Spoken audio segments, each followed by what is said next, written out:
ফল ঘোষণার ৪২ দিন পর থেকেই বিজেপির যে ঘোষিত সিদ্ধান্ত আছে,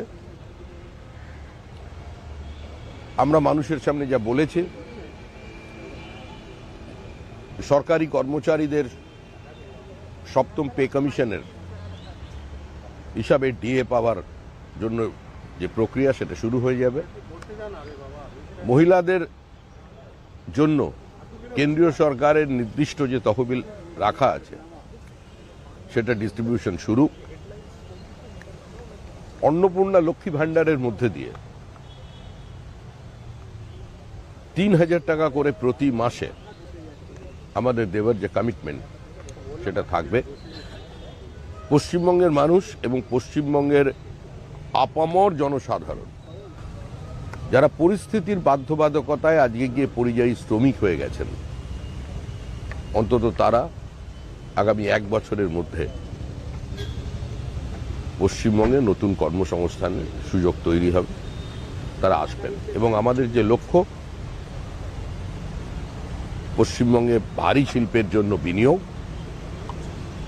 শুধু কৃষি শিল্পের সহাবস্থান নয়, কিংবা ৩ ফসলি জমি অধিগ্রহণের মধ্যে দিয়ে নয়, কৃষকের জমি যদি অধিগ্রহণ করা হয় বাজার দরের থেকে ৩ গুণ বেশি মূল্য, সোলেসিয়ামকে ডাবল করা এবং নির্দিষ্ট শিল্পে কৃষকের অংশীদারিত্বকে প্রতিষ্ঠা করা, এই তিনি আমরা যাচ্ছি।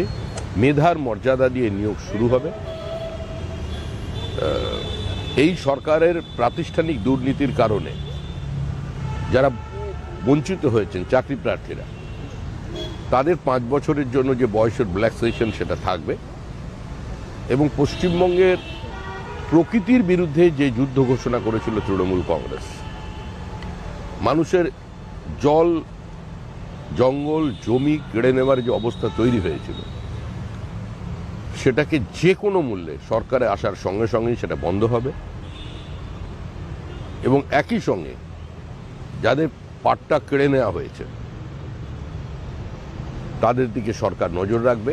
আইন শৃঙ্খলার সার্বিক পরিবর্তনের মধ্যে দিয়ে আইনের শাসন প্রতিষ্ঠা করে পশ্চিমবঙ্গের মাটিতে আমরা একটা জিনিস প্রতিষ্ঠিত করতে চাই, যে নতুন সরকার আসছে সেটা যেন সর্বস্পর্শী এবং সর্বব্যাপী হয়। এবং সেই হিসেবেই আমরা আমাদের সংকল্পপত্র তৈরি করছি, সারা পশ্চিমবঙ্গের সর্বত্র মানুষদের সঙ্গে নিয়ে। 1 দফায় ভোট হলে কিছু মানুষ আরো খুশি হতেন, 2 দফায় করেছেন, আমরা স্বাগত জানাচ্ছি। পুরোহিত এবং মুয়াজ্জমদের 500 টাকা করে ভাতা বাড়ানো হলো, ভোটের আগে 2000 করে হয়ে গেল। আমি এ নিয়ে কোনো মন্তব্য করতে চাই না। 500 টাকা বাড়াতে পারেন, 1000 টাকা বাড়াতে পারেন, 3000 টাকা বাড়াতে পারেন। যারা ভাতা নেবেন তারা এটা জানেন, এই ভাতাটা তাদেরই টাকা। এই ভাতা দিয়ে আপনি মনে করছেন নির্বাচনী বৈতরণী পার করবেন, এটা সম্ভব নয়।